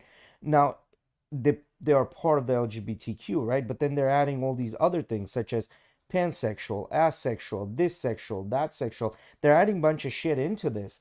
And I think some do get swayed by this pressure on them. They're like, well, maybe this is what it is, right? Like, you're an 8, 9, 10-year-old, 12-year-old kid. What do you know what it is, right? But then I do also think that there's a 2% of society is transsexual, 4% of the society is, let's say, narcissistic, 4% is sociopathic. You're always going to have that outliers that are going to be there. So I do think there are true LGBTQ community members that are truly genetically driven. This is their part. Now I do think others could have the propensity to it, and you add a bunch of things together and they sway that way or the other way. I think that could happen too. But I do think there's a little bit of genetic in it. But the problem I'm having with this specific post is, if Alzheimer's negated that, that means there's need to be more research done to see if this is actually genetic or this is societal. This reminds me of this clip I saw. It's clearly from a movie. It was some kind of movie or show. But little boy asked, I don't even think it was his father. I think it was like an uncle or something like that. You know, just an older male figure in his life. I think it was definitely a family member. Little boy asks, you know, I think I might like boys. I don't know if I like girls. The guy goes, "That's okay, you know. I mean, especially at your age, a lot of people are curious. Like, explain to me what happened." He's like, "Oh, I don't know. I saw Bobby or Timmy, whatever his name was in the situation, and like, I'm not looking at him as the same way I look at everyone else." He's like, "Oh, well, you know, it's normal for kids to have curiosity and this and that, and you know, like, and he's basically was saying like they do have gym class or whatever, right? And they get changed." And he's like, "Yeah, like I look at him when he's changed, like, you know, it's normal. People are curious and this and that." And the kid says, "But then I also imagine his dick in my mouth." And the guy's like, "Oh, oh yeah." So like as a 10-year-old, you thinking like that, yeah, you're probably gonna be gay. Yeah, so that right there, like that's like strong That's where you kind of indication. get Yeah, strong your idea indication. of you being But somebody genetic, right? becomes 13, 14, 15, 16, they're suddenly, oh, I think I'm pansexual. What makes you think that? So, I Spell don't know. it. Yeah, spell it exactly. Yeah, like how does this come about? Like, there's got to be something You don't more know to it than you you don't just. even know what taxes are. Yeah, so I don't know, man. Like, but that's why that meme is kind of like giving me like this mixed feelings where I don't like. Okay, well, if that's the case, maybe we need more research into this. You don't just forget being gay if it's genetic. So if it's not genetic, that means it's a social pressures that are making you to be like that. So if it's the Pressure. social pressure, I think influence would be Wait, the what better if word. Alzheimer's is linked to being gay? Alzheimer's need to update its modernity. Oh, Alzheimer's needs to make an update. yeah, it needs a software 1.2. That's hilarious. Maybe they could fix Alzheimer's and gay at the same time. I don't know if they can fix gay, Fix bro. gay. I don't think you can fix gay, bro. That's I a funny you term, can't Jay. fix something that doesn't Thinking. need fixing. You know what I mean? Like some people are like that. Just leave them alone. Let them live their life. You Yeah, know? I think we're good. What's Yeah. this last article? You want to see it? Yeah, might as well. He 15 does it up. things old people don't understand about younger generations. Yeah, I thought this one could be an interesting thing because I This is mean we have a interesting. generational gap between us. This reminds me of our conversation. Yeah, we yeah, had this yeah, weekend. yeah, with the You joke, know what yeah. I'm talking about. Recording yourself crying. Yeah, I could never understand this. Like, I could never understand how do you record yourself crying? You decide to cry, and the first thing you think about is to record yourself, or do you plan to cry? That's when you start your phone and then start crying as you record yourself. Yeah, it's like it's saying looking for external validation. It's an attention seeking tactic. Yeah. Poor grammar. I don't know. I think some people aren't just that intelligent. So No, poor grammar comes with also spell check, right? Younger generation, I think, has been used to using word and the spell check, and they never really paid attention to the grammar. And at the end of the day, nowadays, do you really need grammar when you have Chat GPT available to you that's gonna spell everything absolutely fucking perfect? I don't know. Some things I think just fall apart, right? learned helplessness. Yeah, playing a victim. I'm a middle school teacher. My kids will routinely claim they can do anything, and then so here's the thing. When I was little, I'd be telling my mom, "Hey, I can't do it." My mom always would say, "You can. You just don't want to." There's no such thing as can't. You just don't want to, and which is true, because you can achieve anything you want to achieve if you want to enough, right? Like there's no such thing as can. Now, I'm a short guy. If I wanted to be a basketball player, I could, because Maxi Bogues was about my height, actually was a little bit shorter than me, and he was a professional basketball player, right? So I think that's the best way I can explain this. But then again, it's just how much you want to, right? The Then- internet is forever.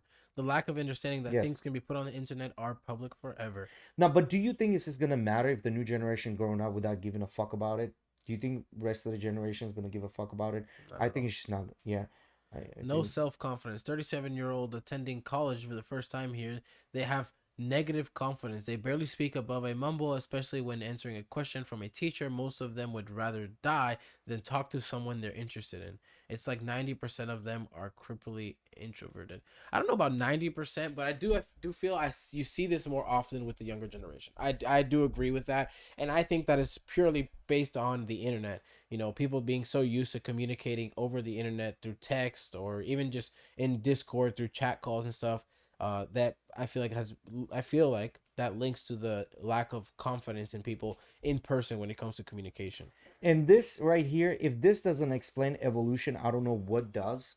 right? Evolutionary psychology, then I don't know what does. I think this is probably the best proof that we have for evolutionary psychology. Number one profession when asked the young kids right now, what do you want to become? They're all unanimously say an influencer. An influencer. Back in the day, it was I want to be a banker, astronaut, policeman, firefighter, this, that. Now it's just an influencer. This goes to show you, in my opinion, this goes to show you that status is status is status, no matter where you look, how you look, and your monkey brain is constantly telling you for you to hit the hierarchy of best mating choice, you want that status. So, What'd you want to be when you were a kid, Jay? I wanted to be a banker when I was a kid. A banker? A banker, and I thought that That's the so reason I boring. wanted to be a banker, well, there's a story behind it. That's such a boring. The reason I wanted to be a banker is because I thought since if you're a banker, that means you own the bank. If you own the bank, you own all the money that's in the bank and it's all yours. I was a little kid, I didn't know how it works. And then I go ahead and became an investment banker. And I realized that None of it's yours. None of it is yours. You get just to look at it and get desensitized to zeros. That's about what happens, you know. What about you, Mickey? What'd you want to be when you were I a wanted kid? to be an engineer. An engineer? Those dreams quickly died as soon as I found out that I wasn't good at math. And mine, believe it or not, wasn't one of the normal ones. I want to be a comedian since I was a kid. Yeah.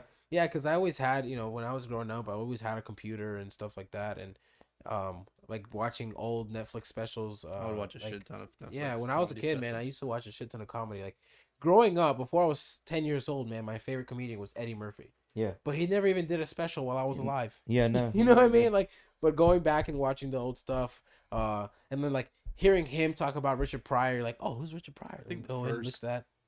Mine was Gabriel Iglesias, Fluffy. Yes. Fluffy. That was the first thing I think That's I the ever first watched. one that I ever really looked up to. Yeah. Mine was Cat Williams. That I literally Cat like, Williams was he's the funny as second one shit. because he had released a shit ton of comedy specials, and I remember just sitting in my room on PlayStation 3 pulling up Netflix and Cat Williams. But yeah, I think Gabriel Iglesias was probably one of the. Rodolfo threw up one time, laughing so hard at that shit. I think it was threw up or shit himself. And or I something, think with Gabriel Iglesias, fluids came out. Gabriel Iglesias being Hispanic, I think you could relate to a lot of Yeah. the things that they said, Yes, you know? mijo. He's That, just so funny. simple He's so something like good that. at storytelling, putting things together. Some people hate his sounds, imitation, like the sound the- effects. the sound effects that he does. Some people hate that. Oh, it's so corny, bro. That was one of my favorite. That's the things. favorite part. That was one of my favorite things. Oh shit! That original joke. fucking- Yeah, when the cop pulls him over and he's like, Yeah. "Cause you can smell it." You know? That shit was hilarious, right? I always liked the gimmicky. I don't remember gimmicky part about who he that. wanted to send over to Afghanistan or Iraq with a stick, but just to poke the bear. He's angry.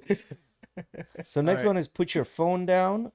Yeah, I do think the younger, because they grew up on iPads, right? Like that was their babysitter, so it's normal. Phone at the movies. That shit pisses Me off too, bro. Especially if you're sitting in front of me with that bitch on 100% brightness. That shit pisses me off. Paranoia. This right here, I don't get it. I think a lot of the younger people just have fucking paranoia out of nowhere. You know what it is? I believe that it is the extent of information we have. You think just overload of it? It's an overload of information where when something happens in life, you're almost instantly jumping to some kind of knowledge you have from what you've received on the internet. Like, oh, it might be this, it might be that, and so you're constantly like playing over these things. Could be. I think it's an overload of information that we Could have. be. Dude, like think about it. Let's say you took what you had in your brain and wrote every single piece of information and knowledge you know and wrote it on a paper. You'd write fucking unlimited novels, bro. Unlimited versus someone, let's say, let's not go too far back. Let's go 100 years back, 1920s. Not the same, man. It's not the same. Mm-mm. They understand what's happening in their environment, their community, what they need to apply themselves. Bro, I understand what a freaking tourbillon on a watch is. Someone back in the day, random's not gonna understand. You know what I mean? Yeah. Or the little things, man. The little things, like just all this small bits of information. I think that has added. And to majority this. of the time, it's a fucking, it's a shit salad. It is a shit salad. Yeah. And the majority of the time, that information, whatever they have in their brain, is incorrect, completely incorrect. Yeah. It's just very superficial. Couple of things. And they when it know comes and- between the balance of positive and negative information, we receive so much more negative information than we yeah, do 'cause it's positive. sexy, right? Well, it's what's attracted to the community, Yeah, right? it's sexy. Putting on Airs. What does airs. this mean? Basically flexing for the gram. Oh Yeah, yeah. that everyone is a fucking businessman nowadays. Everyone runs a business. You ask them, is entrepreneur, spell it. They can't. Yeah, and then you ask him, what do you have? Oh, I am a nail tech. Bitch, you're not an entrepreneur. You're an employee. You work at a place. But I'm a 1099. No, bitch, that's not a business. And you know, You a lot work of for someone. a lot of people confuse the being an entrepreneur versus being a business owner. Just because you open up a single business Well, and you're running, I get it. You're running your own business, but you ran this one business, you run it for 30 years and you die, and then you say, what'd you do for the rest of your life? Oh, I was an entrepreneur. That was my career. No, the fuck you weren't. You opened one business and managed one business. Entrepreneurs, when you look up what entrepreneurs are, it's guys who go in and look at usually business ideas that have already been started a lot of times and make them better and make them into a real thing and move on. Start somewhere else. I think now they have a different title for that as well. Venture capitalists, right? Well, venture capitalists just enter a bunch of money and then bring their teams and then make something. They see the potential in a business. They'll just bring a team in and say, okay, well, we're gonna run this now, make it better, and we're gonna collect a bunch of money off of that. Right. But yeah, so to me, like, everyone is an entrepreneur. Like, became a barber, now you're an entrepreneur. Became a nail tech, now you're an entrepreneur. You cutting hair, now you're an entrepreneur. You're selling whatchamacallit, bathing suits on Instagram. You're not. No, you're not. But if you not. came to me and you said you were doing all of those things, I'd say, okay, yeah. Yeah, but all of those things successfully. But just you. No, not necessarily successfully. You're doing them. Yeah, you're doing them because, man, like I said the other day, that guy said 9 of his first businesses failed. You know, so you're doing them. Let's say you got your hands in multiple projects. You're an entrepreneur. I believe that. Yeah, I see what you're saying. You constantly engage and you're doing it, not just. You see, you're saying you're doing it. Because either one of us can have a company in 24 hours. We can literally go on somebiz.org and somebiz.gov and then fucking open a company. Tomorrow we can have a company. Just put a random name. Does that make you an entrepreneur? No. Yeah. The new Puritans, the very new Puritan ways are. They think there's a single way. We struggle for generations to free ourselves from oppression, dogmas, and now they are all in on the whole. On a whole. If you like anything even remotely non-wholesome, you should be arrested and burned in hell. This is what I mean. Puritans, I feel like they have this specific way that everyone should be doing these things. Well, see this part right here. I like constantly calling for bans on anything that upsets them instead of learning how to avoid the things that upset them. I agree. This is the cancel culture right there. This is that cancel culture. This is what they're talking about. Yeah. Can't handle stress. Yeah, that's another one. Like, I'm stressed. I don't know what to do. I need a Prozac. The absolute lack of capacity to deal with any emotional stress or upheaval without turning into a gibbering mess. I had someone messing around in a lecture, playing with their phone and being disruptive. I stopped the lecture and told her to put it away and pay attention or leave. They looked shocked to have been called out and sat there quietly for the next 10 to 15 minutes until suddenly going all deer in the headlights. When asked a question in relation to the topic and then running the full length of the lecture hall and out of the room. I was informed the following day that the student had went to counseling services to complain that I had put unreasonable pressure on him by asking him questions in class and set off his anxiety. Yeah, so that right there. I think they just wanted to get the teacher in trouble because they got in trouble and they don't like to be called out. I think this is stemming from an idea that majority of young people live very, very cushy fucking lives and they don't go through any kind of stressful anything. So they're just like any type of thing that gets in their way, they just get fucking upset about it. And snowflakes, right? Watching video games. White socks with sneakers. Oh, yeah, skip that one. Yeah, I don't get that either. Huh? White socks with sneakers? I don't get that. They just hating. No, I don't get that, bro. Socks kind of have to match either your pants or the sneakers. What? Like, your socks have to match either your pants, the color has to match to your pants, or your shoes. Dog, they're socks. All my socks are black. Except maybe like. But I used to wear a lot of, like, when I was in school, when I wore shorts a lot, wearing like my Vans, like the ones you got me, with white high socks, like all the time. Nike Supreme I don't really socks. care about my socks as long as they're white or black. Well, this is what I'm trying to tell you. Or have holes there. This is what I'm trying to tell you. If you go to an event, your socks have to match your pants or your shoes. That's the proper way of dressing. Formal dressing, yeah. No, it's not a formal dressing. It's just how you dress. Yeah, but that's a bunch of. Just say fuck all that over there. Yeah, Watching video games. Watching video games. Why they'd rather watch someone else play a video game than play it themselves. Because I'm not good enough. Dude, do you watch sports? It's the same fucking shit. It's literally the same thing. Oh, well, why don't you just go on your computer and play yourself?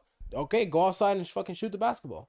Well, you can't shoot it like LeBron. I can't do snapshots like Shroud, so I like watching them.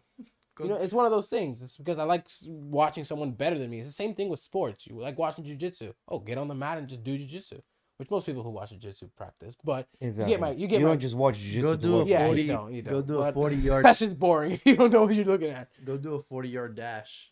Exactly. In 4 seconds and come back. Exactly. It's one of those things. I just don't think they understand that. You know, like gaming isn't just what it used to be anymore. It's it's called an esport now. You know what I mean? Like these guys make millions and millions of dollars. They're freaking cracked at Fortnite and shit. You know, like I think this one's always been bullshit. Like ever since streaming came around, I don't understand why you're just watching before. We're like, dude, he's way better than me. It's entertaining, you know. Yeah. Just like a sport is. So this one, I'm definitely like I definitely do this shit a lot. Will never understand the constant need for external stimulation. I'm quite happy just to ponder my own thoughts. I love flying because it gives me several hours to think on shit without distraction. Ask young people to put down their phone. It's as if you ask them to. I think this has to do with the dopamine spike. Every time I catch myself in a moment where I am content with just sitting there and not having to pull my phone out. Let's say everyone else around me is busy on their phone, and I am content of just sitting there and being in my own head and not even maybe even thinking, just sitting there and fucking looking at a wall and just chilling. I give myself a little bit of a pat on the shoulder for that. Because I always think about before, like, for example, when I was a kid and I didn't have a tablet, I didn't have nothing to take to my room. We had that fucking CCTV monitor and a computer out in the living room, but I wasn't taking that to my room. I didn't have a TV in my room for a long time. I just sat there, you know. When it was time to go to sleep, my dad had a timer on my TV when I was a kid, so automatically at 11 o'clock that shit would turn off. But I suffer from really bad insomnia. I know what it's like to sit in a bed with nothing to look at, no phone, no nothing. You just sit there where you're in your own thoughts. And I've noticed that I've lost that ability. I've lost the ability to do that as strong as I used to. So that's what I'm saying. Anytime I can catch myself doing that, I almost give myself a little bit of a pat on the back. Yeah, it's the dopamine spike, right? Because you're constantly looking for something better. And you want to be entertained at all moments. That's why TikTok is so popular. That's why Instagram Reels are so popular. That's why YouTube Shorts are so popular. Is because of that dopamine spike, right? What's up, brother? All right, so I think this is it, Rodolfo. right? Did you get Rodolfo's when he said what's up? Did you get it? Mm-mm. No, the sketch kid that we were telling you about, the fucking does this and shit. He's always fucking Tuesday and shit. That's just hilarious, bro. I love him. Alrighty, guys, that's it for today. We will see you guys on Thursday. Thank you guys for joining us. Don't forget to check out the UFC gym, guys. If you are interested and want to get any more information, just DM me on Instagram, or if you have my phone number, give me a call. And the Insta is right in the description, right? Yes, our Instagram. DM either one of us. DM either one of us. Yeah. Also, don't forget about Vitality, guys. But yeah, the gym will be opening up in August. Right now, the pre-sale prices are going on. The most affordable prices there will ever be. So if you are interested, make sure to get in now, because it is going to get more, not drastically, but it will get progressively more expensive until we get to opening. Guys, we'll see you on Thursday. Thank you much for everyone for joining.